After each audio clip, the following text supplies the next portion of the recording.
मराठा आरक्षणावर या सभागृहामध्ये एकूण 74 सदस्यांनी भाग घेतला।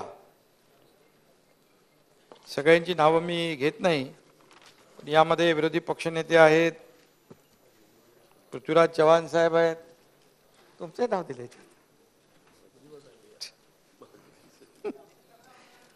आणि अशोक चव्हाण, नाना पटोले, बाळासाहेब थोरात, छगन भुजबळ, शिवेंद्रराजे भोसले, प्रकाश आंबेडकर, नितेश राणे, आशिष शेलार, सगळ्यांची नावे घेत नाही, चालेल ना?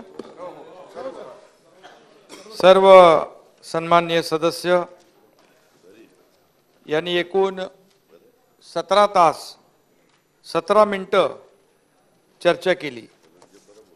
मी सर्वांनाच अध्यक्ष महोदय मनापासून या ठिकाणी धन्यवाद देतो। अतिशय सविस्तर चर्चा अतिशय महत्त्वाच्या विषयावर या सभागृहामध्ये झालेली आहे। सर्व पक्षाच्या सदस्यांनी यामध्ये गांभीर्याने चर्चा केली आणि खरं म्हणजे सर्वांनीच अतिशय पोटतिडकीने या सभागृहामध्ये मराठा आरक्षण या अतिशय महत्त्वाच्या विषयावर गांभीर्यपूर्वक चर्चा केलेली आहे। सर्वांची आपली भावना एकच आहे की मराठा समाजाला आरक्षण मिळालं पाहिजे आणि म्हणून आपली जशी सगळ्यांची भावना तशी मुख्यमंत्री म्हणून माझी देखील पहिल्या दिवसापासूनची भावना आणि इच्छा मी देखील व्यक्त केलेली आहे। मराठा समाजाला आरक्षण देताना ओबीसी समाज किंवा अन्य कुठल्याही समाजाच्या आरक्षणाला धक्का न लावता मराठा समाजाला कायद्याच्या चौकटीत आणि टिकणारं आरक्षण मिळालं पाहिजे ही आपल्या सगळ्यांची भावना आहे। ज्या समाजानं या एकीकडं पिढ्यानपिढ्या शेती करून अब्जावधी लोकांची पोटं भरली आणि दुसरीकडे आपल्या देशासाठी मातृभूमीसाठी देखील जीवाची बाजी लावली, हे अनेक उदाहरणातून आपण पाहिलेलं आहे। आणि म्हणून जय जवान जय किसान ही घोषणा हा समाज प्रत्यक्षात जगला आहे। अध्यक्ष महोदय, छत्रपती शिवाजी महाराजांच्या आशीर्वादानं या मराठा समाजानं महाराष्ट्राच्या विकासात मोठं योगदान दिलेलं आहे। तोच मराठा समाज आज आपल्या हक्कासाठी उभा ठाकलाय, रस्त्यावर उतरलाय। आर्थिक शैक्षणिक आघाड्यांवर या समाजाच्या पदरी मागासले पण पडलेला आहे। गेल्या काही वर्षात हा समाज सामाजिक दृष्ट्या सुद्धा मागे पडला आहे आणि म्हणून अन्य मागास समाजाप्रमाणे मराठा समाजाला देखील या ठिकाणी आरक्षणाच्या माध्यमातून आपली प्रगती करायची आहे आणि हा त्यांचा अधिकार देखील आहे। या मागणीसाठी काहींनी भावनांच्या भरात अतिशय टोकाचं पाऊल उचलून आत्महत्या देखील केलेल्या आहेत आणि हे देखील अतिशय मन विषण्ण करणारं आहे, अतिशय वेदनादायी आहे आणि म्हणून कुणालाही हे परवडणारं नाही आणि आपल्या सगळ्यांच्याच भावना यासाठी एकच आहेत। राज्यातल्या इतर सर्व समाजाशी मिळून मिसळून मराठा समाजानं आजवर महाराष्ट्राची सांस्कृतिक सामाजिक बांधिलकी आणि बांधणी देखील घट्ट केलेली आहे। यामध्ये महाराष्ट्राच्या विकासाला मी मगाशी म्हटल्याप्रमाणे मोठा हातभार देखील लागलेला आहे।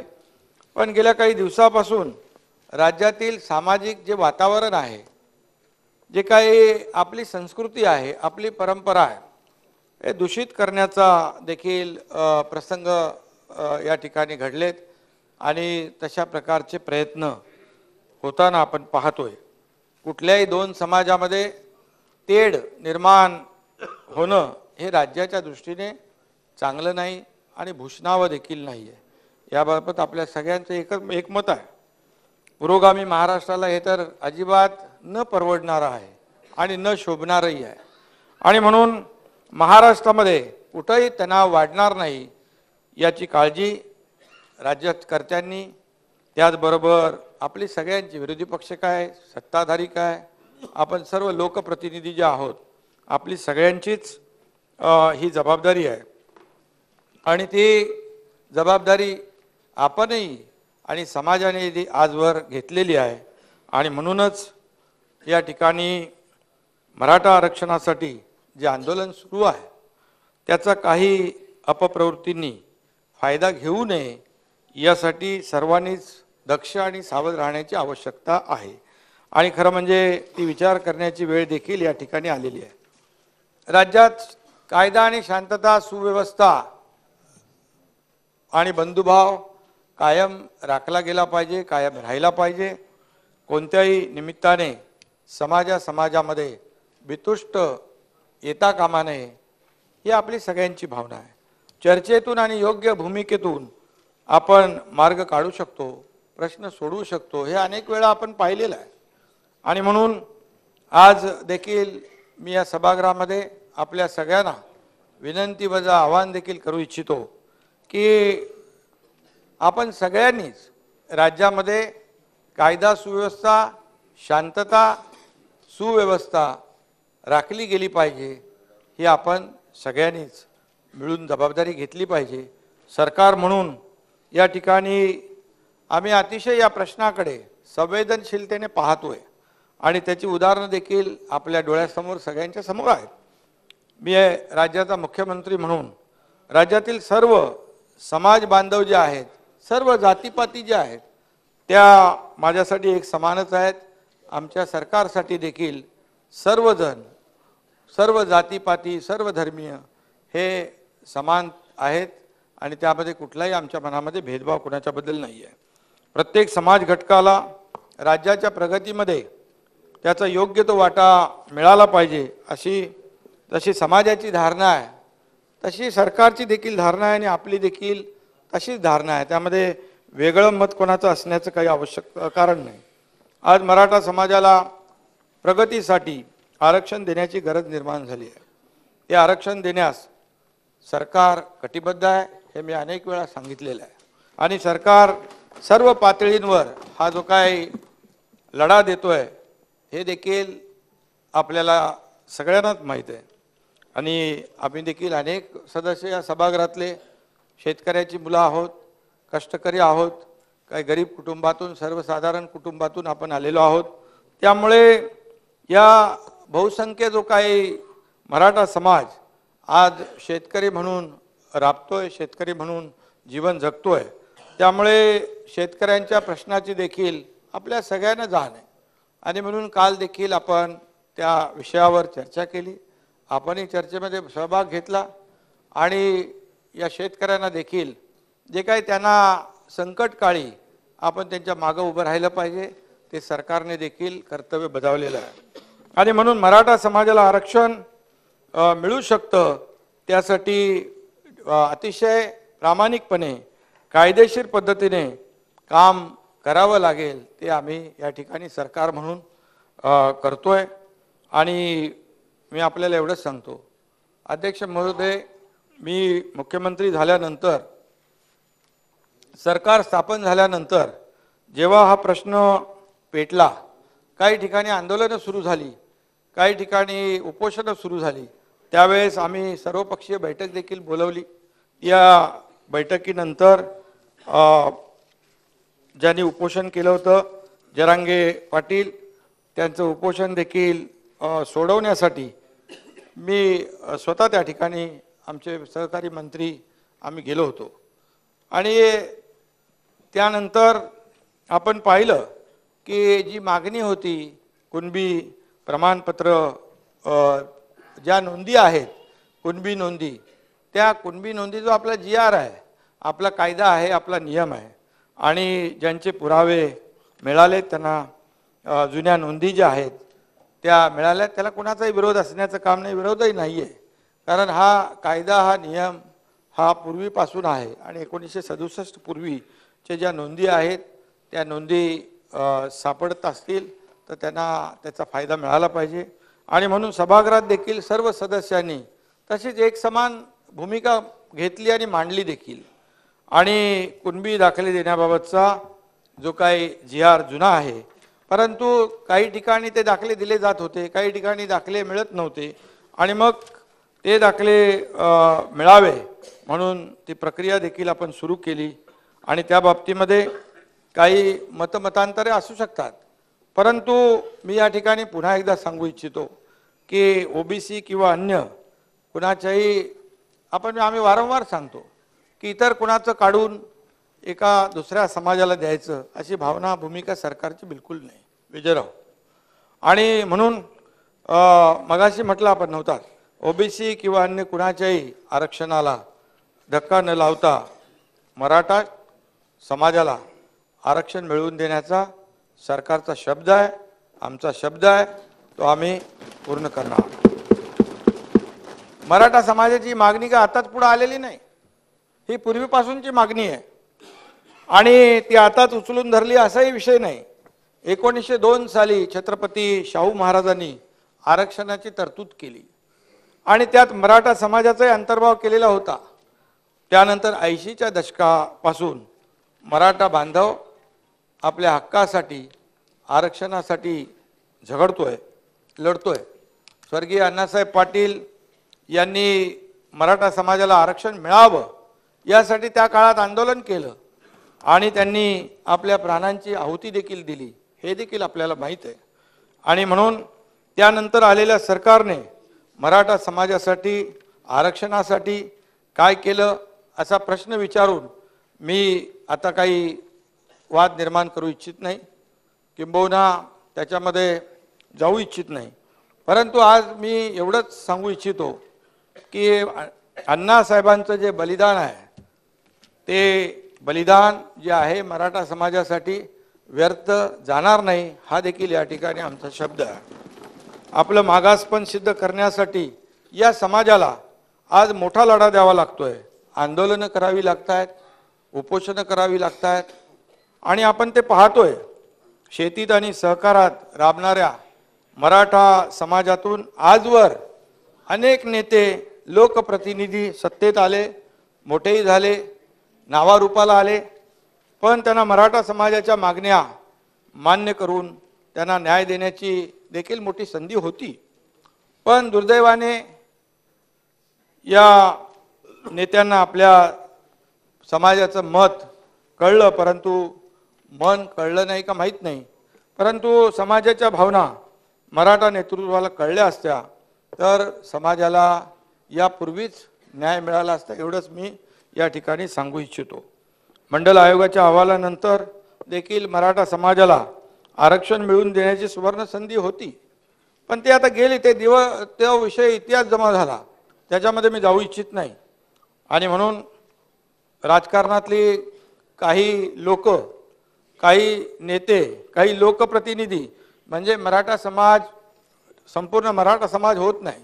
आणि म्हणून बहुसंख्य मराठा समाज आजही अत्यंत हलाखीच्या परिस्थितीमध्ये जगतोय. आर्थिक, शैक्षणिक आणि सामाजिक दृष्ट्या तो मागासलेला आहे. मराठा आरक्षणावरून एक मराठा लाख मराठाची हाक देत 56 क्रांती मोर्चे या राज्याने पाहिलेले आहेत आणि अतिशय शांततेने हे मोर्चे त्यावेळेस निघाले. त्यावेळेस देवेंद्रजी मुख्यमंत्री होते आणि सगळं अतिशय शांततापूर्ण, जबाबदारीने आणि शिस्तबद्ध पद्धतीने सुरू होतं. मात्र त्या शांततेमध्ये देखील एक आक्रोश होता, एक तळमळ होती आणि एक दाहकता देखील होती.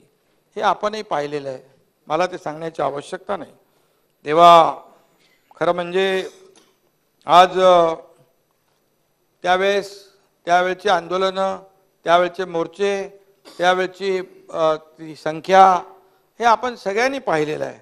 पण त्यावेळेस देखील आपण पाहिलं की आपण सगळ्यांनीच एकमताने एक सगळ्यांचं एकमत होतं आणि आपण या सर्वोच्च सभागृहातून आपल्याला आणि राज्यातील जनतेला मी मगाशी आवाहन केलं आहे आणि आताही सांगू इच्छितो की मराठा समाजाला टिकणारं आरक्षण, कायद्याच्या चौकटीत बसणारं आरक्षण मिळालं पाहिजे, ही भावना आपल्या सगळ्यांची आहे. इतर समाजाचा अधिकार न डावलता तो अधिकार त्याला मिळाला पाहिजे, त्यावर त्यांचा जो नैसर्गिक हक्क आहे तो देखील या ठिकाणी डावलता कामा नये. ही भूमिका सरकारची आहे, आपल्या सगळ्यांची आहे. अन्य कुणावरही अन्याय न करता मराठा समाजाला आरक्षण देण्यासंदर्भातली जी कारवाई आहे ती सुरू झालेली आहे आणि त्या काळात देखील मी राजकारण करू इच्छित नाही, परंतु ते मोर्चे निघाले, त्यालाही काही लोकांनी त्या काळात गालबोट लावण्याचा प्रयत्न केला. मूक मोर्चा होता, त्याला काही मुका मोर्चा म्हणून हिणवण्याचा देखील प्रयत्न त्या काळात झाला. ही वस्तुस्थिती आहे. कारण अतिशय शिस्तीने त्याचं सगळीकडे राज्यात नाही देशभरामध्ये त्या मोर्चांचं कौतुक झालं, की आंदोलनाचं कौतुक झालं. लाखो लोक एकत्र येऊन देखील कुठल्याही परिस्थितीमध्ये कुठल्याही कायदा सुव्यवस्था किंबहुना कुणालाही आपल्यामुळे त्रास होणार नाही याची काळजी घेऊन हे सगळे मोर्चे झालेले आहेत. आणि म्हणून आज मी एवढंच सांगतो की या मराठा समाजाच्या आंदोलनाचा गैरफायदा कुणी घेता कामा नये आणि त्याच्यावर राजकीय पोळी भाजण्याचा कुणी प्रयत्न करता कामा नये. हे जसं आमचं मत आहे तसं तुमचंही आहे.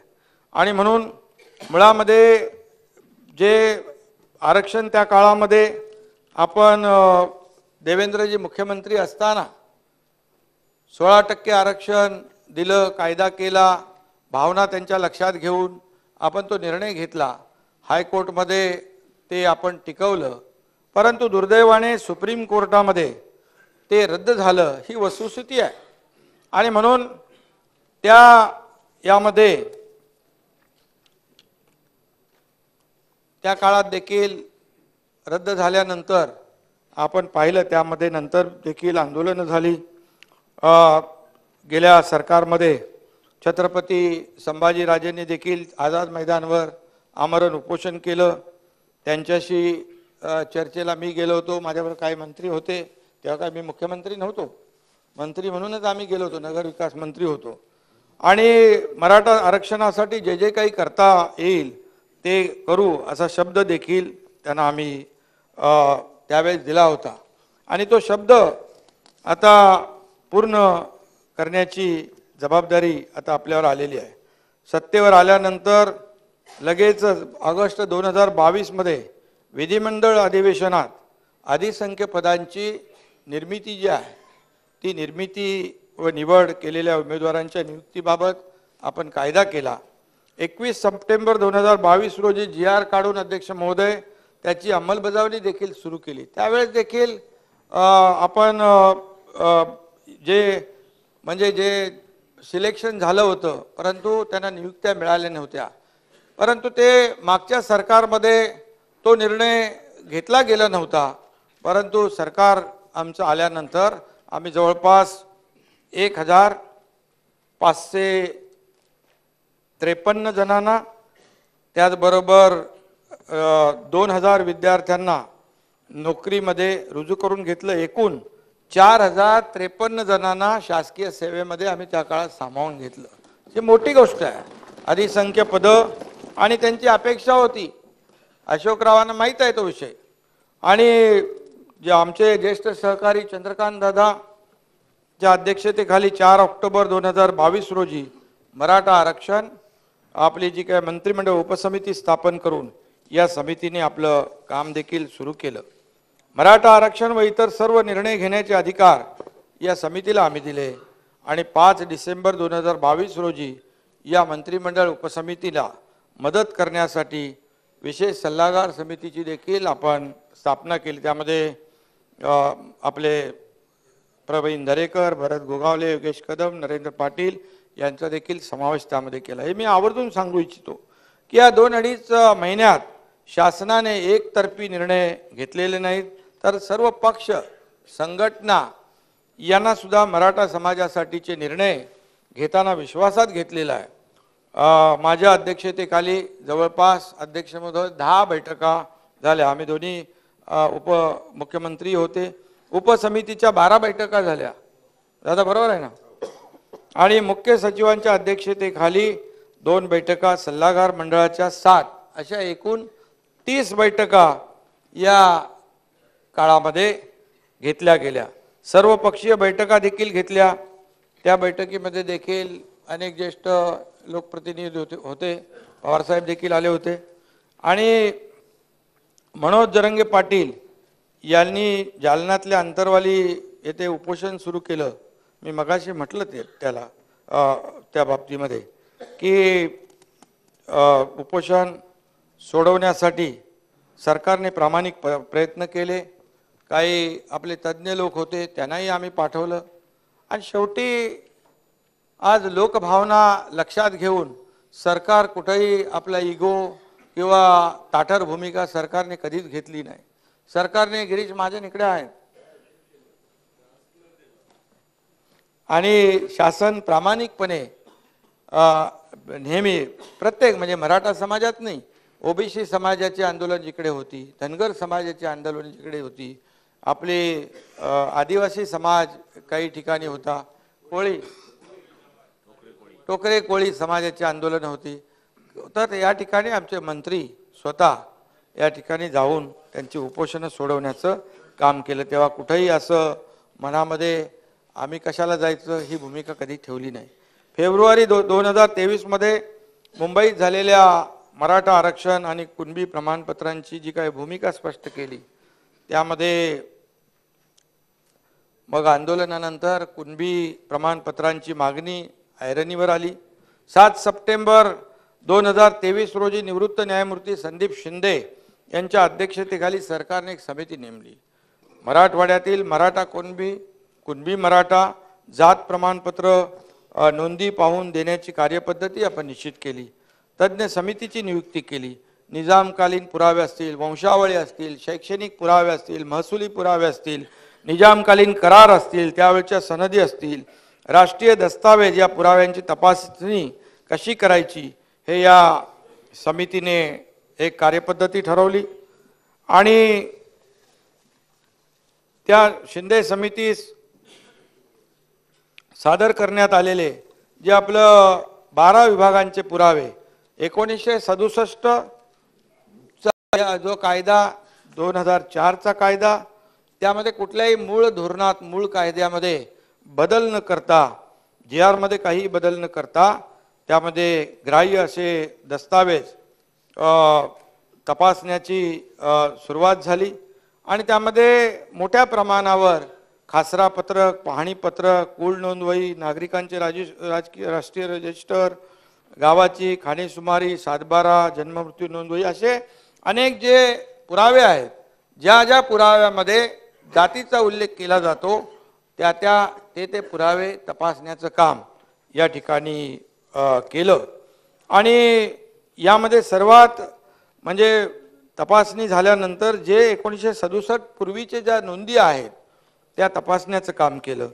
आणि त्यामध्ये सर्वात महत्त्वाचं म्हणजे हे सर्व जे पुरावे आहेत, ही सर्व कागदपत्र आहेत, हे आपण पब्लिक डोमेनवर ठेवायला देखील सांगितले.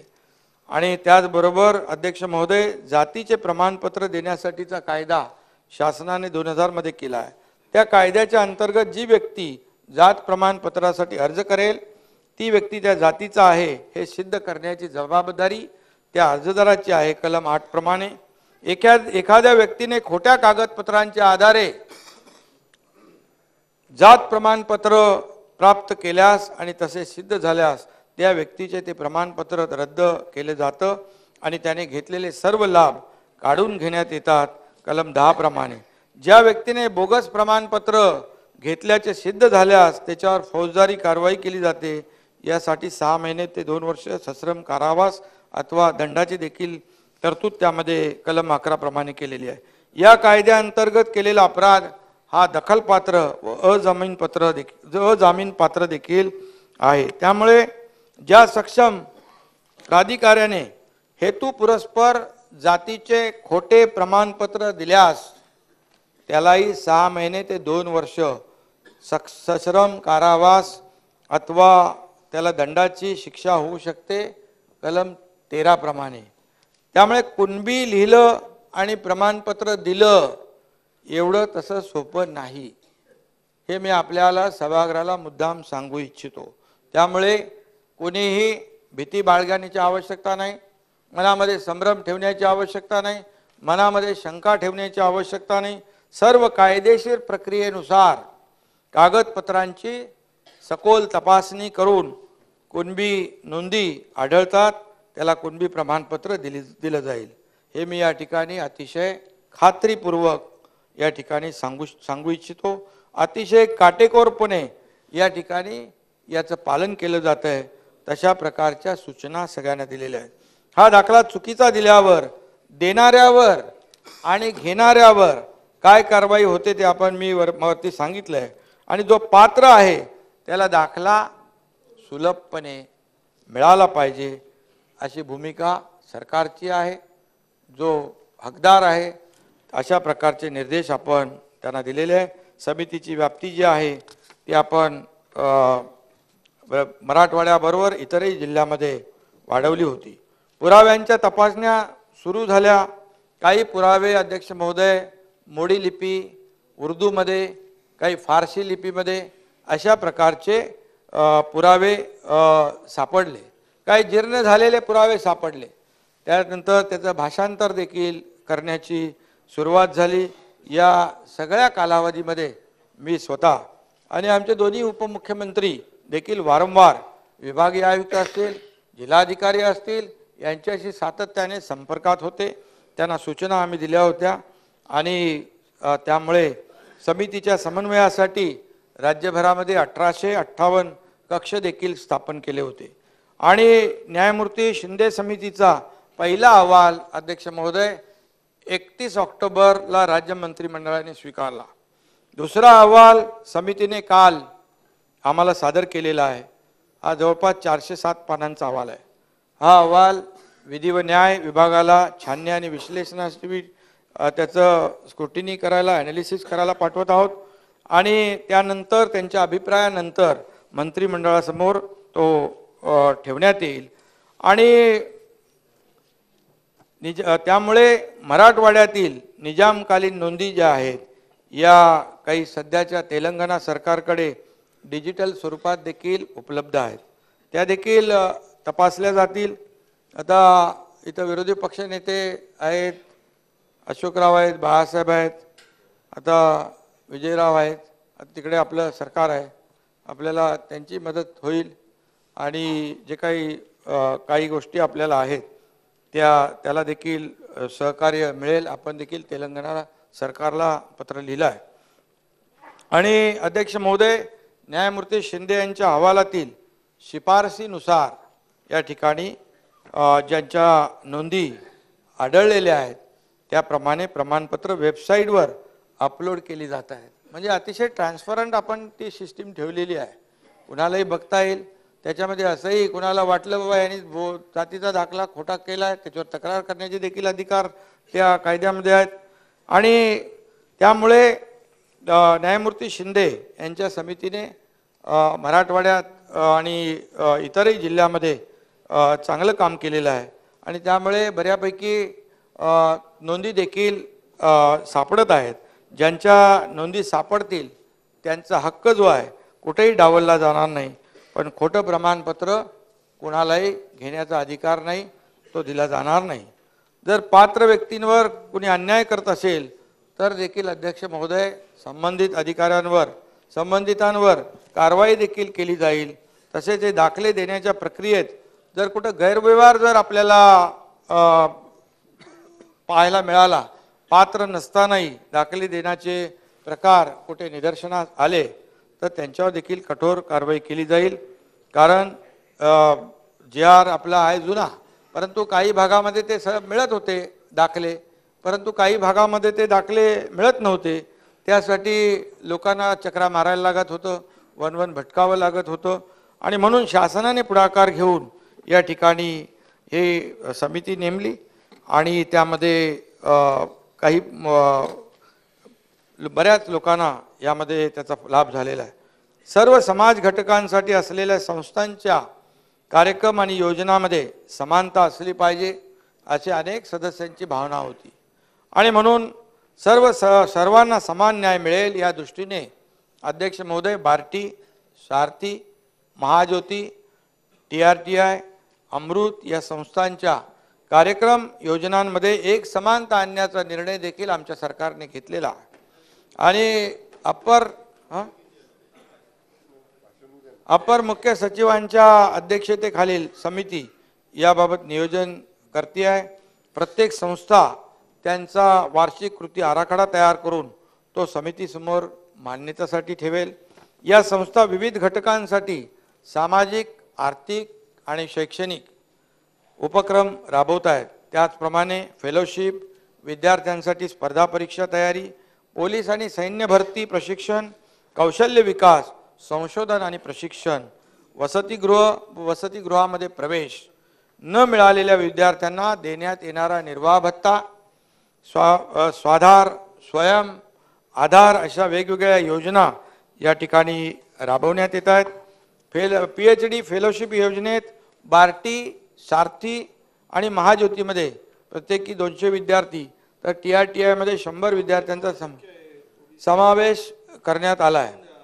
सारथी वाढवायचे ना, सारथीसाठी 300 कोटी रुपये तर बार्टीसाठी 300 कोटी रुपये, महाज्योतीसाठी 533 कोटी रुपये निधी आतापर्यंत दिला आहे। UPSC MPSC स्पर्धा परीक्षांचे प्रशिक्षण, परदेश शिष्यवृत्ती, स्वाधार, स्वयं निर्वाह भत्ता या सर्व योजनांचा लाभ अध्यक्ष महोदय समान न्याय यांना मिळेल आणि असा सरकारने निर्णय घेतलेला आहे। कोणामध्ये काही भेदभाव करण्याचं काम सरकार करत नाही। मराठा समाजाला आरक्षण मिळवून देणं हे शासनाचं कर्तव्य आहे, सर्वोच्च उद्दिष्ट आहे। पण त्याशिवाय या समाजातील युवकांना सक्षम करणं, त्यांना मुख्य प्रवाहात आणणं, त्यांना रोजगार, स्वयंरोजगार मिळेल हे पाहणं यासाठी आम्ही तातडीने पावलं उचलली। सारथी संस्थेमार्फत PhDच्या फेलोशिप योजनेअंतर्गत मराठा समाजाच्या 2109 विद्यार्थ्यांना 97 कोटी वितरित केले। सारथीकडून प्रशिक्षण घेतलेल्या शेकडो विद्यार्थ्यांची राज्य आणि केंद्रीय सेवामध्ये निवड झाली। त्यात UPSC द्वारे 51 विद्यार्थी निवडले गेले, त्यात 12 IAS झाले, 18 IPS झाले, 8 IRS झाले, 1 विद्यार्थी भारतीय विदेश सेवेत निवडला, 2 विद्यार्थी इंडियन फॉरेस्ट सर्व्हिसमध्ये आणि 10 विद्यार्थी इतर केंद्रीय सेवेमध्ये निवडले गेले। आणि म्हणून अध्यक्ष महोदय राज्यात महाराष्ट्र लोकसेवा आयोगाद्वारे घेण्यात आलेल्या विविध स्पर्धा परीक्षांद्वारे क्लास 1 आणि क्लास 2 पदांवर गेल्या वर्षी 304 विद्यार्थ्यांची निवड झाली। सोलापूरच्या मसला खुर्द येथील शशिकांत नरवडे या एका बस कंडक्टरचा मुलगा IFS झाला, तर नगर जिल्ह्यातला मंगेश खिल्लारी हा तरुण IPS झाला। चालू वर्षामध्ये सारथीचे 1067 विद्यार्थी महाराष्ट्र लोकसेवा आयोगामधून उत्तीर्ण झाले। UPSC साठी दिल्ली आणि पुण्यात 500 विद्यार्थी सारथीकडून प्रशिक्षण घेतात। 17 विद्यार्थी IBPS मध्ये उत्तीर्ण झाले असून यामध्ये काही जण स्टेट बँकेत देखील कामावर लागले, रुजू झाले। अशा अनेक सक्सेस स्टोरी आहेत ज्या इतरांना देखील प्रेरणादायी ठरू शकतात। आणि म्हणून अध्यक्ष महोदय मराठा समाजाच्या 75 विद्यार्थ्यांना परदेशी शिष्यवृत्तीचा लाभ दिला असून त्यासाठी 21 कोटी रुपयांची तरतूद केली आहे। मागील वर्षी 32,539 विद्यार्थ्यांना छत्रपती राजाराम महाराज सारथी शिष्यवृत्तीद्वारे 31 कोटी रुपये वितरित केले। या वर्षी 44,102 विद्यार्थ्यांना 42 कोटी मंजूर केले आहेत। आणि म्हणून सारथी मार्फत 35,726 विद्यार्थ्यांना रोजगार आणि स्वयंरोजगारासाठी कौशल्य विकासाचं प्रशिक्षण देण्यात आलेलं आहे। शेतकरी भावात काय काय आपण केलंय मराठा समाजाच्या विद्यार्थ्यांसाठी सारथी मार्फत सुरू केलेलं आहे। सारथी संस्थेचं पुणे येथील मुख्यालय इमारत आणि 6 विभागीय कार्यालय आणि लातूर व कोल्हापूर येथील उपकेंद्र आणि 500 मुलं आणि 500 मुलींच्या वसतिगृह अभ्यासिकेसाठी विनामूल्य जमीन उपलब्ध करून दिली। तसेच बांधकामासाठी देखील या सर्व कामासाठी 1024 कोटी मंजूर केले आहेत। अध्यक्ष महोदय, साथीला 300 कोटी रुपयांचा निधी मंजूर केला आहे। डॉक्टर पंजाबराव देशमुख वसतिगृह योजनेअंतर्गत 3,79,373 विद्यार्थ्यांना निर्वाह भत्ता रुपये 1293 कोटी वितरित केला आहे। मराठा समाजाच्या विद्यार्थ्यांना स्वाधार योजनेप्रमाणे निर्वाह भत्त्यात भरीव वाढ करण्याचा देखील निर्णय घेतला। त्यानुसार प्रति विद्यार्थी प्रतिवर्ष 60,000, महानगराच्या ठिकाणी 51,000, विभागीय मुख्यालयाच्या ठिकाणी 43,000, जिल्ह्याच्या ठिकाणी आणि 38,000 रुपये तालुक्याच्या ठिकाणी निर्वाह भत्ता दिला जातोय। विद्यार्थ्यांच्या बँक खात्यामध्ये डीबीटीद्वारे वितरित हे सर्व करण्यात येणार आहे।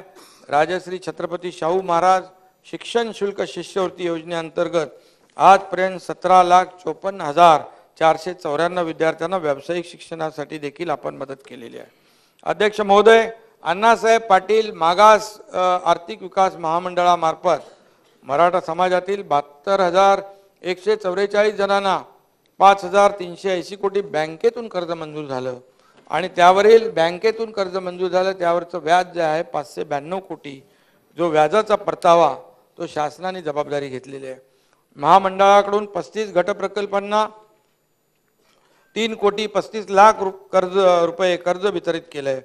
सारथी आणि महामंडळाच्या विविध योजनांमधून अनेक उद्योजक देखील घडलेले आहेत आणि म्हणून त्या फक्त नोकऱ्या मागणारे हात होऊ नका, नोकऱ्या देणारे हात व्हा, असं आमचे बाळासाहेब सांगायचे आणि त्याप्रमाणे अनेक लोक या ठिकाणी उद्योजक देखील झालेले आहेत आणि म्हणूनच मराठा समाजातल्या शेतकरी मुलांना देखील शेतकऱ्यांना देखील मोठ्या प्रमाणावर आपण जे यंत्रसामुग्री आहे, ट्रॅक्टर, मी त्याच्या डिटेलमध्ये जाऊ इच्छित नाही, परंतु महामंडळाने देखील या कंपन्यांसोबत MOU केला आहे आणि या तरुणांना देखील उद्योगामध्ये आणण्याचं काम या ठिकाणी होतंय।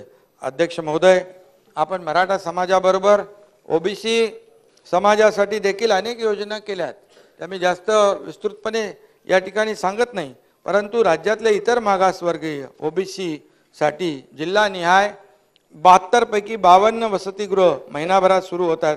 भुजबळ साहेब त्या बैठकीमध्ये होते परवा आणि प्रति जिल्हा 100 मुली व 100 मुलं असे 7,200 10वी नंतर शिक्षण घेणाऱ्या विद्यार्थ्यांना याचा अध्यक्ष महोदय लाभ होणार आहे।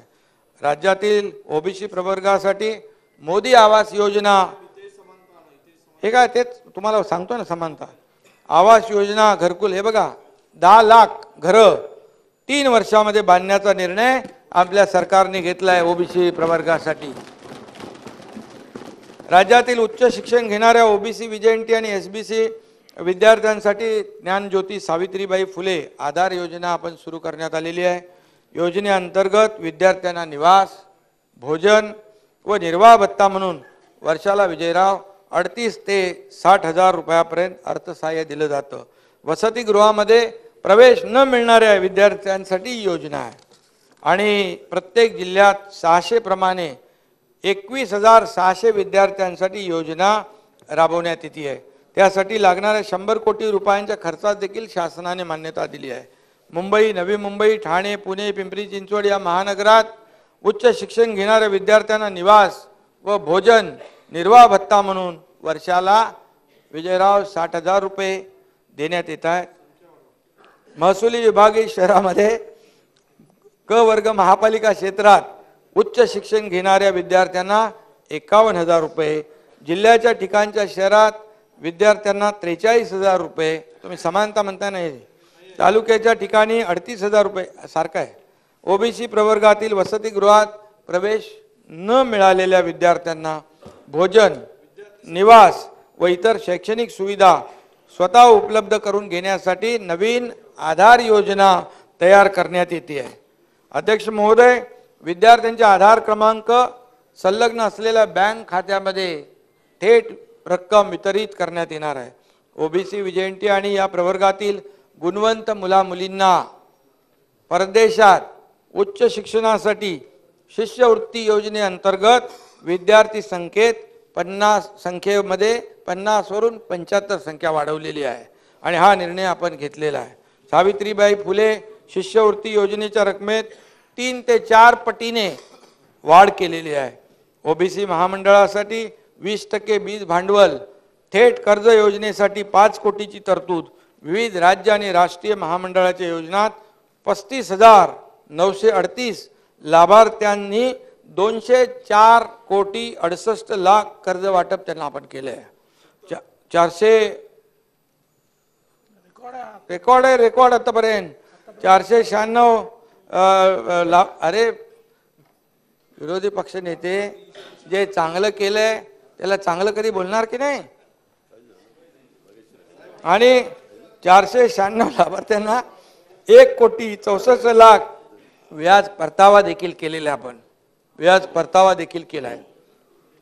संत काशीबा गुरव युवा आर्थिक विकास महामंडळ आणि जगज्योती महात्मा बसवेश्वर आर्थिक विकास महामंडळ या दोन्हीसाठी प्रत्येकी 50 कोटी भाग भांडवल देखील मंजूर केलेलं आहे। अध्यक्ष महोदय, महात्मा ज्योतिबा फुले संशोधन व प्रशिक्षण संस्था महाज्योती नागपूर ही स्वायत्त संस्था आहे। महाराष्ट्रातील इतर मागासवर्ग, विमुक्त जाती, भटक्या जमाती व विशेष मागास प्रवर्गातील समाज घटकांच्या शैक्षणिक आणि सामाजिक आर्थिक विकासासाठी महाज्योती काम करते आहे। महाज्योतीतर्फे स्पर्धा परीक्षेसाठी विद्यार्थ्यांना प्रत्येक महिन्याला 13,000 विद्यावेतन देण्यात येते, तर 18,000 ते 12,000 इतका आकस्मिक निधी देखील देण्यात येतो। दिल्ली तसेच पुणे येथे UPSC, MPSC, set net, military भरती, MBAचं प्रशिक्षण देखील देण्यात येतं।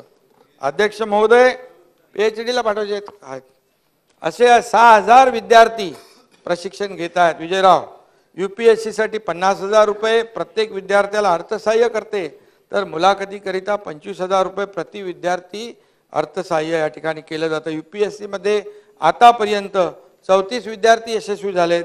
IAS, IPS, IRS मध्ये देखील या ठिकाणी MPSC मध्ये देखील 131 विद्यार्थी राज्यात विविध पदांवर काम करत आहेत आपल्या ओबीसी प्रवर्गातील।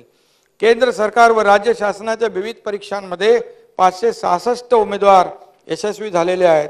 PhD करता एकूण 5 वर्षासाठी महाज्योती मार्फत अर्थसहाय्य करण्यात येतं। यात प्रत्येक विद्यार्थ्याला 5 वर्षासाठी 29,68,000 इतकं अर्थसहाय्य करण्यात येतं।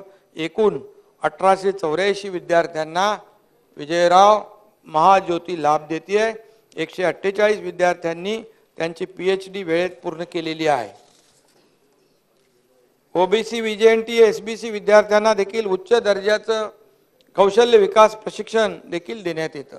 अध्यक्ष महोदय, केंद्र सरकारची कंपनी असलेल्या Indo German tool room, CIPET आणि विविध सेक्टर स्किल काउन्सिल मार्फत हे प्रशिक्षण दिले जातं। सन 2022-23 मध्ये महाज्योतीने 6,875 उमेदवारांना प्रशिक्षण दिलं। त्यातील 6,235 उमेदवारांना रोजगाराची संधी मिळाली। विजयराव, यावर्षी 19,664 उमेदवारांचं प्रशिक्षण सुरू आहे। आपण मगाशी म्हणालात विद्यार्थ्यांची संख्या। महाज्योतीने छत्रपती संभाजीनगर, पुणे, नाशिक या विभागामध्ये प्रादेशिक कार्यालय सुरू केलेली आहेत। नागपूर येथील देखील महाज्योतीचं मुख्यालय इमारत व सुसज्ज प्रशिक्षण केंद्र उभारण्याकरता देखील मान्यता देण्याची कारवाई सुरू आहे। त्याचबरोबर अध्यक्ष महोदय, या ठिकाणी थोडक्यामध्ये मी या धनगर समाजासाठी देखील 140 कोटींची तरतूद केली आहे।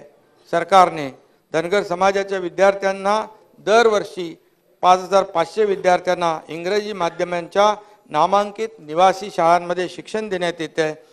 16,350 विद्यार्थ्यांना आज लाभ मिळतोय आणि धनगर समाजासाठी 10,000 घरकुलं देखील सरकारने बांधण्याचा निर्णय घेतला आहे। 2,888 लाभार्थ्यांना लाभ देखील दिलेला आहे। 25,000 घरकुल नव्याने आपण बांधण्याचा निर्णय घेतलेला आहे। धनगर समाजातील मॅट्रिकोत्तर शिक्षण घेणाऱ्या गुणवत्ताधारक विद्यार्थ्यांसाठी नवी मुंबई, पुणे, छत्रपती संभाजीनगर, नाशिक, नागपूर व अमरावती या महसूल विभागाच्या मुख्यालयांच्या ठिकाणी प्रत्येकी 100 विद्यार्थी 100 विद्यार्थिनी क्षमतेचे प्रत्येकी 6 वसतिगृह बांधण्याचा निर्णय घेतला आहे। नाशिकच्या वसतिगृहासाठी रुपये 43 कोटी 52 लाख किमतीस देखील मान्यता दिलेली आहे। शासकीय वसतिगृहांमध्ये प्रवेश न मिळालेल्या धनगर समाजातील विद्यार्थ्यांसाठी स्वयं योजना आपण सुरू केली आहे। विद्यार्थ्यांना यासाठी भरीव अर्थसहाय्य देखील दिलं जातं आहे। धनगर समाजासाठी न्यूक्लियस बजेट योजना आपण राबवत आहोत। यंदासाठी 10 कोटी निधीची तरतूद देखील केलेली आहे। केंद्र शासनाच्या स्टँड अप इंडिया योजनेअंतर्गत धनगर समाजातील नवउद्योजक महिलांच्या 15% कर्जाची रक्कम शासन भरत आहे आणि म्हणून धनगर समाजासाठी कृषी व पदुम विभागाच्या विविध योजनांचा देखील त्यांना लाभ देण्यात येतोय। स्पर्धा परीक्षेला बसण्यासाठी परीक्षा शुल्कात आर्थिक सवलत देण्याची योजना देखील राबवण्यात येते आहे। 11 कोटी 9 लाख तरतूद पुरवणी मागणीद्वारे देखील पुरवणी मागण्यात आपण केलेली आहे। धनगर समाजाच्या उन्नतीकरिता राबविण्यात येणाऱ्या योजनांचे संनियंत्रण करण्यासाठी एक शक्ती प्रदत्त समिती देखील स्थापन आपण केलेली आहे अध्यक्ष महोदय। आणि परवा झालेल्या बैठकीमध्ये सगळे लोक आले होते, त्यांच्या देखील काही मागण्या होत्या। त्यामध्ये देखील शेळी मेंढी जे आहे त्यांचा होणारा मृत्यू, त्यांना चराईसाठी येणाऱ्या अडचणी त्या देखील आपण दूर केल्यात आणि शेळ्या मेंढ्यांसाठी देखील सरकारने विम्याचं कवच जाहीर केलेलं आहे। हे देखील एक आपण नवीन निर्णय या ठिकाणी घेतला आहे।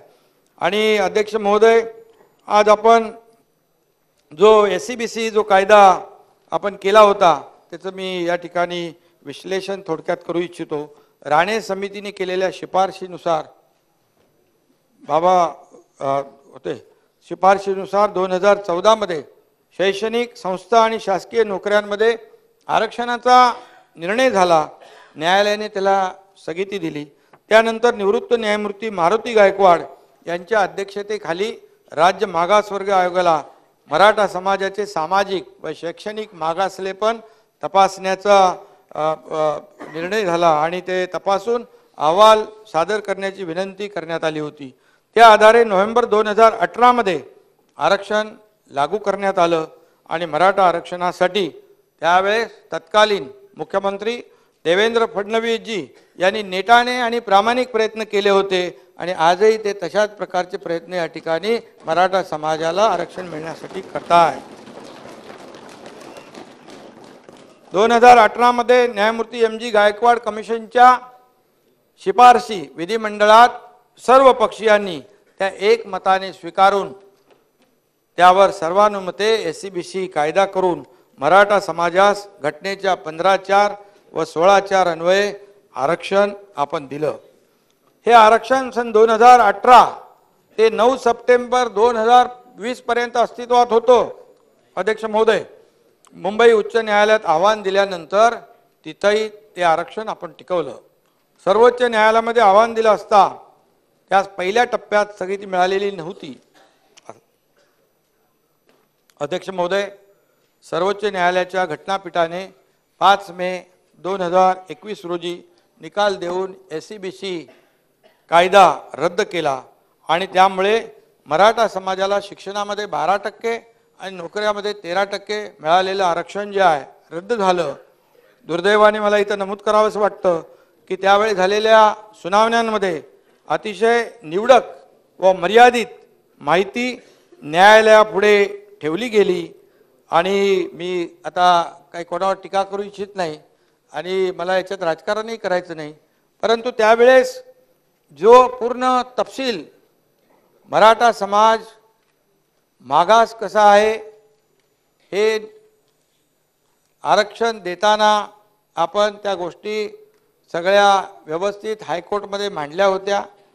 दुर्दैवाने सुप्रीम कोर्टामध्ये तशा प्रकारच्या तसं नीट मांडलं गेलं नाही आणि म्हणून यामध्ये राज्य मागासवर्ग आयोगाच्या अहवालीतील पूर्ण तपशील तथ्य आणि सर्व प्रकारचा जो डेटा होता कोर्टासमोर व्यवस्थितपणे मांडण्याची आवश्यकता होती। मराठा समाजाचं मागासलेपण सिद्ध करण्यासाठी अतिशय महत्त्वाचे ठरू शकतात असे पुरावे जे आहेत, ऊस तोडणी कामगार अहवाल, घरेलू महिला कामगार, डबेवाले, हमाल माथाडी कामगार, विविध जिल्ह्यातील जिल्हाधिकाऱ्यांच्या मार्फत संकलित केलेली आत्महत्याग्रस्त शेतकऱ्यांची माहिती, त्याचा अहवाल, जनसुनावणी अहवाल, असे विविध अहवाल, तसेच अहवालासोबतची अनेक कागदपत्रे व्यवस्थितपणे माननीय सर्वोच्च न्यायालयापुढे मांडणं आवश्यक होतं, परंतु त्यावेळेस ज्या पद्धतीने मांडण्याची गरज होती ते मांडली गेली नाही. परंतु आता खरं म्हणजे आपण आता एकत्र आहोत सगळे या विषयावर, त्यामुळे यामध्ये मी कुणी दुनी काढू इच्छित नाही, टीका टिप्पणी करू इच्छित नाही. आपल्याला एक सगळ्यांचा उद्देश एकच आहे, वेगवेगळा नाही आहे. आणि म्हणून आज थोडक्यात मध्ये काय मी काय बोललो आता डिटेलमध्ये माझ्याकडे आहे ते बोलू का इकडे? ते मला बोलायचं नाही, समजलं की नाही? चांगलं आहे आपल्याला. आणि म्हणून नाना भाऊ बोलू. थोडक्यात मागील सरकारने या प्रकरणातील न्यायालयीन प्रक्रिया जेवढी गांभीर्याने घ्यायला पाहिजे होती तेवढी गांभीर्याने घेतली गेली नाही. माननीय सर्वोच्च न्यायालयाने मराठा समाजाचे शासकीय व निमशासकीय सेवेतील प्रतिनिधित्व नक्की करताना खुल्या प्रवर्गाबरोबर तुलना करून मराठा समाजाचे प्रतिनिधित्व नक्की करण्याची पद्धत वापरली. या पद्धतीनुसार मराठा समाजाचे प्रतिनिधित्व काढताना मराठा समाजाची तुलना एकूण 48% असलेल्या खुल्या प्रवर्गाशी केली गेली. त्याचा आधार घेत मराठा उमेदवारांचे शासकीय सेवेतलं अध्यक्ष महोदय प्रतिनिधित्व 33% असल्याचं नमूद केलं. त्यावेळेस खुलासा करणं आवश्यक होतं, परंतु त्यामुळे मराठा समाजाचं शासकीय व निमशासकीय सेवेमध्ये पुरेसं प्रतिनिधित्व असल्याचा निष्कर्ष काढला गेला होता. आणि जर त्यांनी 100% पद्धत वापरली असती तर 16% आरक्षणाचा निर्णय जो सरकारने घेतला होता तो टिकला असता, एवढंच मला सांगायचं आहे. आणि त्यामुळे अनेक त्याच्यामध्ये हे कारण आहे महत्त्वाचं आणि अनेक दुसरी कारणं आहेत. आणि त्यामुळे मराठा समाजावर त्यावेळेस अयोग्य पद्धतीमुळे अन्याय झालेला आहे. बापट कमिशनने मागासलेपणाबाबतचा जो काही ढोबळ निष्कर्ष काढला त्यामुळे देखील मराठा समाज त्यावेळेस आरक्षणापासून वंचित झाला. त्यानंतर मात्र नियुक्त केलेल्या भाटिया कमिशनने मधल्या काळात काही ठोस काम केलं नाही. नंतरच्या राणे समितीने आरक्षणाचा निर्णय घेतला, मगाशी म्हटलं मी, त्याला स्थगिती मिळाली. आणि गायकवाड समितीने सखोल अभ्यासाअंती मराठा समाज मागास असल्याचा अहवाल सादर केला. या अहवालाच्या आधारे युती सरकारने आरक्षणाचा निर्णय घेतला. आणि मगाशी म्हटल्याप्रमाणे सर्वोच्च न्यायालयात या निर्णयाला आव्हान दिल्यानंतर गायकवाड समितीचा जो अहवाल होता त्या न्यायालयापुढे प्रभावीपणे मांडणं आवश्यक होतं. आणि त्यामुळे मराठा समाज जे बापट आयोगाचा निष्कर्ष होता पुढारलेला आहे आणि तो निष्कर्ष ग्राह्य ठरवून न्यायालयाने मराठा आरक्षण त्यावेळेस रद्द केलं. या निकालानंतर महाविकास आघाडी सरकारने नेमलेल्या न्यायमूर्ती श्री दिलीप भोसले यांच्या अध्यक्षतेखाली समितीने जून 2021 मध्ये आपला अहवाल राज्य शासनाकडे सादर केला. सर्वोच्च न्यायालयामध्ये रिव्ह्यू पिटिशन दाखल करावी. सर्वोच्च न्यायालयाने मराठा आरक्षण रद्दबातल करताना जे निष्कर्ष नोंदवले आहेत त्यासाठी समितीने नव्याने राज्य मागासवर्ग आयोग गठीत करून फेर सर्वेक्षण करावे. नव्याने संख्यात्मक व गुणात्मक माहिती संकलित करून ती रिव्ह्यू पिटिशनमध्ये सादर करावी अशा शिफारशी या समितीने केल्या होत्या. त्यावर मागील सरकारने गतीने कार्यवाही करायला पाहिजे होती, मात्र ठीक आहे जाऊ द्या, ती काय झालं ते सोडून द्या. अखेर ती आमचं सरकार आल्यानंतर सुरू केली आणि महायुतीच्या सरकारने याबाबत सर्वोच्च न्यायालयात क्युरेटिव्ह पिटिशन दाखल केलं. आणि यामध्ये मागील सरकारच्या काळात किंबहुना ज्या त्रुटी राहिल्या होत्या त्या राहणार नाहीत याची पूर्णपणे काळजी सरकारच्या वतीने घेतली जात आहे. याखेरीज सर्वोच्च न्यायालयाने जो क्युरेटिव्ह पिटिशन जे आहे त्याच्यामध्ये ओपन कोर्ट हिअरिंगला त्यामध्ये त्यांनी म्हटलं आहे लिस्टिंग करू आणि प्रोसेसमध्ये ऐकू. एक विंडो ओपन झालेली आहे. एक सुदैवाने एक आशा जी आहे की मला एक पॉझिटिव्ह जे आहे मराठा समाजाच्या बाबतीमध्ये एक तशा प्रकारचा निर्णय झाला आहे. आणि सर्वोच्च न्यायालयाने अध्यक्ष महोदय ओपन कोर्ट हिअरिंगला अनुमती दिल्यास राज्य मागासवर्ग आयोगातर्फे अधिकचं सर्वेक्षण करून डिटेलमध्ये त्याद्वारे संकलित झालेली स्टॅटिस्टिकल व इम्पिरिकल डेटा सह अधिकचे सर्वेक्षण व त्याद्वारे संकलित झालेली माहिती जी आहे ही सादर करण्यात येईल. मराठा आरक्षणाच्या बाजूने युक्तिवाद करण्यासाठी राज्य सरकारच्या वतीने सिनियर काउन्सिलची फौज जी आहे ती उभी केली आहे. ज्येष्ठ विधिज्ञ हरेश साळवे, मुकुल रोहतगी, तुषार मेहता, आत्माराम नाडकर्णी, परमजीत सिंग पटवालिया, विजयसिंग थोरात, अनिल साखरे, शेखर जगताप, वैभव सुबदरे, अक्षय शिंदे आदींचा त्यामध्ये समावेश आहे. अध्यक्ष महोदय, उच्च न्यायालयात मराठा आरक्षणाची बाजू सक्षमपणे मांडणाऱ्या विधी तज्ज्ञांचाही या कामे त्यांची मदत घेतली जाईल, ज्यांनी हायकोर्टमध्ये आरक्षण टिकवण्यासाठी मदत केली होती आणि म्हणून त्यासाठी आम्ही टास्क फोर्स देखील स्थापन केलेला आहे.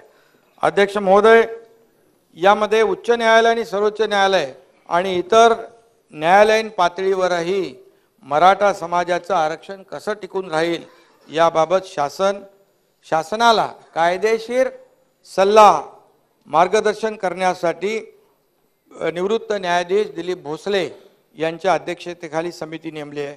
या समितीमध्ये निवृत्त न्यायाधीश मारुती गायकवाड, न्यायाधीश संदीप शिंदे यांचे सल्लागार मंडळ नियुक्त केले. त्यांच्याशी सुद्धा सातत्याने संवाद सुरू आहे.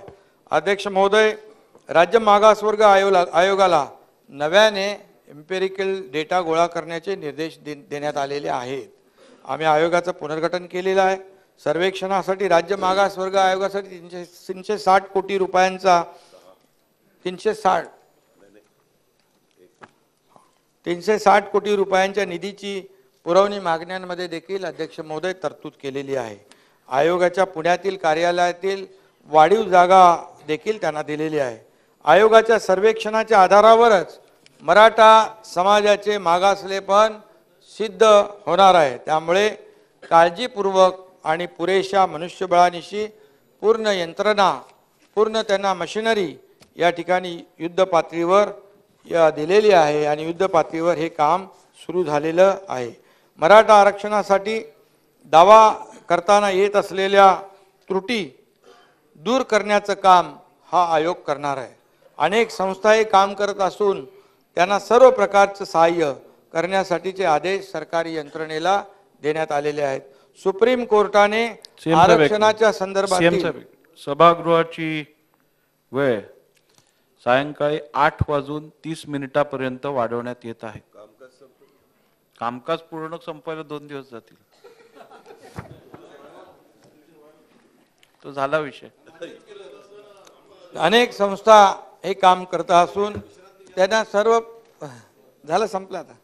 सर्व प्रकारचे सहाय्य करण्यासाठीचे आदेश सरकारी यंत्रणेला देण्यात आलेले आहेत. सुप्रीम कोर्टाने आरक्षणाच्या संदर्भातल्या वेगवेगळ्या याचिकांमध्ये काही महत्त्वपूर्ण ऑब्झर्वेशन नोंदवलेली आहेत. एखाद्या समाजाला जर आरक्षण लागू नसेल परंतु त्या समाजाला जर मागासलेपण आले तर त्याला आरक्षणाचा फायदा देण्याचा, लाभ देण्याचा अधिकार राज्य सरकारला आहे. अपवादात्मक एक्सेप्शनल आणि एक्स्ट्राऑर्डिनरी सर्कमस्टन्समध्ये अशा प्रकारच्या या परिस्थितीमध्ये हा निर्णय घेण्याचा अधिकार सरकारला आहे असं त्यात स्पष्ट करण्यात आलेलं आहे. आणि म्हणून आम्ही मराठा समाजातील बांधवांना आश्वस्त करतो की समाजाला टिकणारं आरक्षण देण्यासाठी सरकार आमचं कटिबद्ध आहे.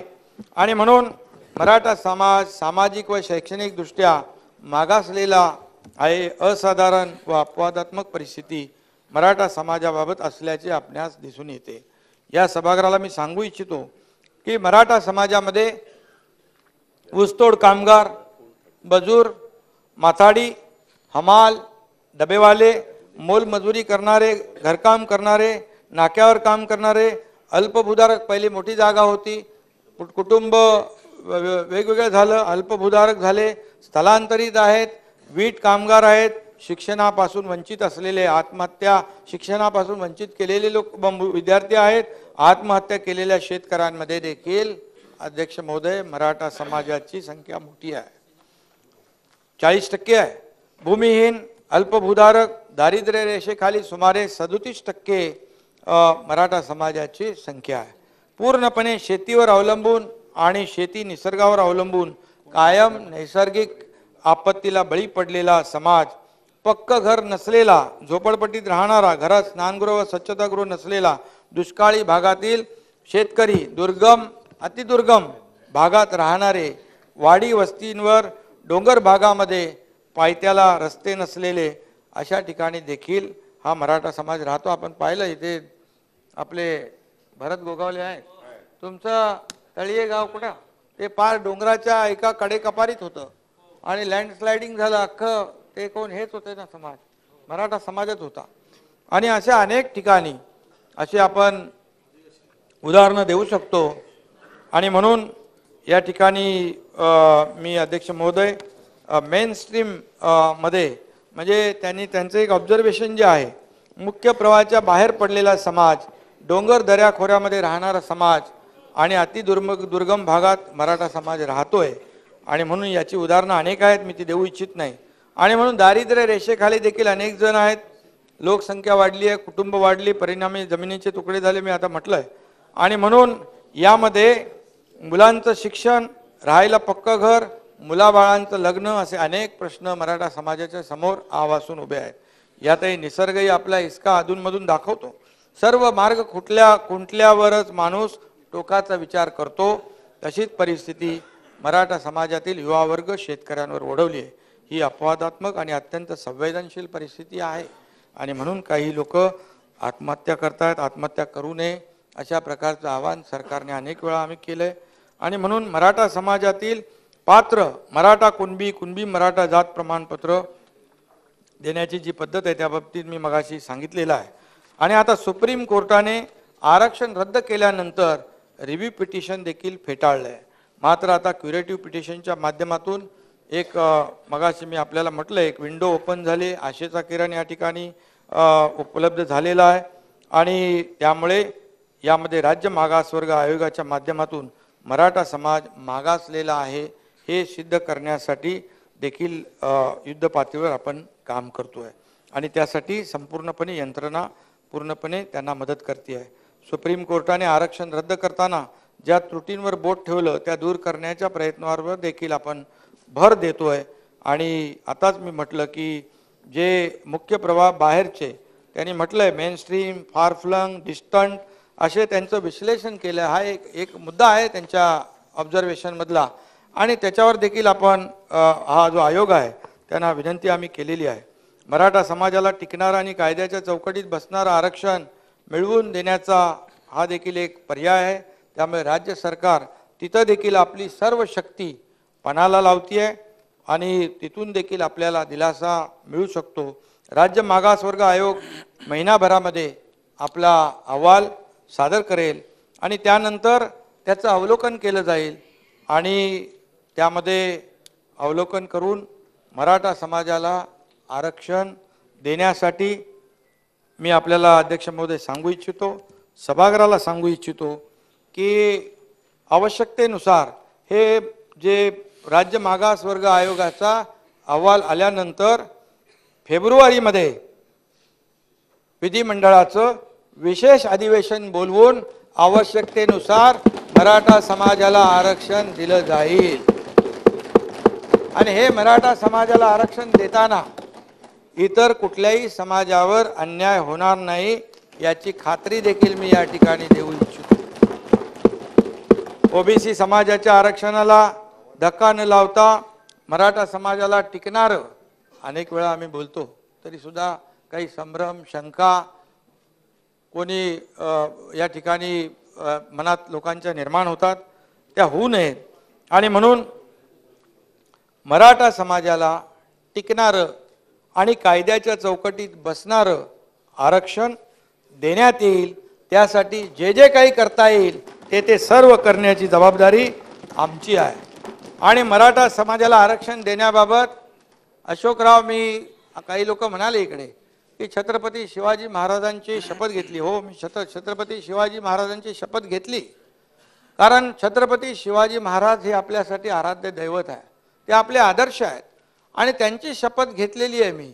आणि ही शपथ इतर जो आता मराठा समाजावर जी वेळ आली आहे, प्रसंग आलाय, ती समजा ओबीसीवर आली असती, इतर समाजावर आली असती, तरी सुद्धा मी छत्रपती शिवाजी महाराजांची शपथ त्यांच्यासाठी घेतली असती. पण आपल्याला माहित आहे जो समाज अडचणीत आहे त्याच्या मागे सरकार उभं आहे. आणि आपल्याला माहित आहे छत्रपती मी जेव्हा शपथ घेतो, जेव्हा मी एक संकल्प करतो, तेव्हा तो पूर्ण करतो. हे 1.5 वर्षापूर्वी महाराष्ट्राने पाहिलेलं आहे. आणि म्हणून सरकार पूर्ण सकारात्मक आहे, पूर्णपणे हा ते सगळं करावं लागतं ना ते. तर नाना भाऊ, सगळं करायला धाडस लागतं.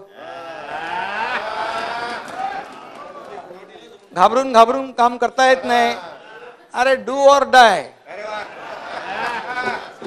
त्यामुळे हे जे लोकांच्या मनात होतं, या राज्यातल्या जनतेच्या मनामध्ये होतं, आमच्या बाळासाहेबांना अभिप्रेत होतं, ते एकनाथ शिंदेने केलं. आणि 1.5 वर्षात या सरकारने केलेली कामगिरी तुमच्या समोर आहे. ठीक आहे, ते आले ना, तो सोबत आहेत ना आमच्या.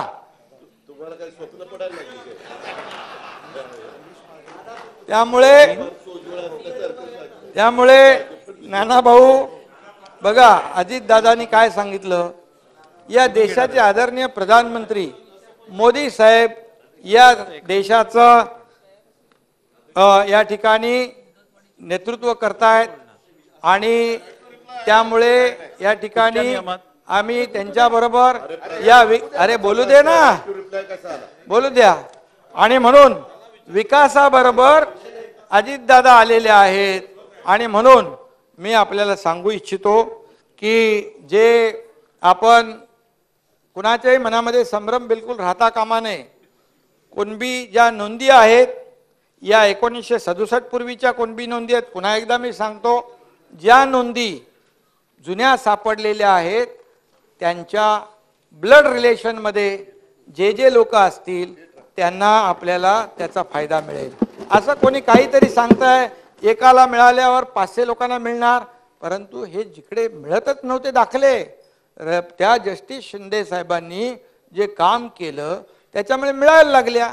आणि तुम्हाला मी सांगतो, मी पहिले अगोदरही सांगितलं, कुणाला न्याय देताना कुणावरही अन्याय होणार नाही. आणि आम्ही सरकार म्हणून आमची सगळी जबाबदारी आहे.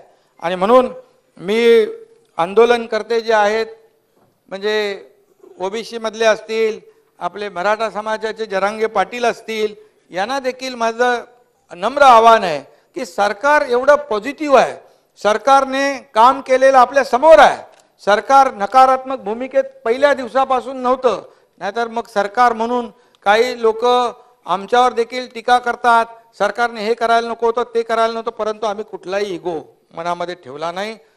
छोटा माणूस आहे का मोठा माणूस आहे, नाही तर मुख्यमंत्री मंत्रिमंडळ अतिशय जेव्हा ज्या ठिकाणी आवश्यकता आहे त्या ठिकाणी गेलेला आहे, तिथला विषय जो सोडवलेला आहे. आणि म्हणून आज आपण पाहतोय की एक टप्पा आपण पुढे चाललोय, या 2 टप्पे आपल्याकडे बाकी आहेत. आणि त्याच्यातून देखील मराठा समाजाला, पुन्हा एकदा मी सांगतो, मराठा समाजाने देखील यामध्ये सरकारची जी काही कामगिरी आहे, सरकारचे जे काही प्रयत्न आहेत, सरकारने जी जबाबदारी घेतलेली आहे की मराठा समाजाला टिकणारं, कायद्याच्या चौकटीत बसणारं आरक्षण दिल्याशिवाय सरकार स्वस्थ बसणार नाही, यावर विश्वास ठेवला पाहिजे. आणि यावर विश्वास ठेवून आपण जे काही आंदोलनं आहेत ती आंदोलने देखील या ठिकाणी राज्यामध्ये कायदा सुव्यवस्था, कायदा नाही, माझं कंप्लीट झाल्यावर कायदा सुव्यवस्था नाही, बसून घ्या त्यांचं चालू आहे. कसं झालं रिप्लाय चालू आहे, झालं नाही रिप्लाय चालू आहे. खाली बसा, एक मिनिट, एक खाली बसा. कायदा सुव्यवस्था अबाधित राहील बसा. याची काळजी सरकार घेतच आहे. परंतु विरोधी पक्षाची आपली जबाबदारी आहे आणि या राज्यातल्या जनतेची जबाबदारी आहे. कायदा सुव्यवस्था राखणं ही आपली जबाबदारी आहे. आणि म्हणून मी आंदोलन करताना पुन्हा एकदा आवाहन करतो की सरकारच्या कामावर आपण विश्वास ठेवा. आपल्याला न्याय सरकार देणार आहे, हा आमचा शब्द आहे. धन्यवाद. जय हिंद, जय महाराष्ट्र.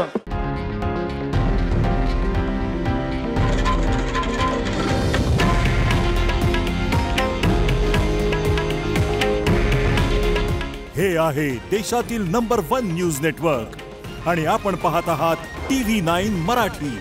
काळजी तुमची, हित महाराष्ट्राचं.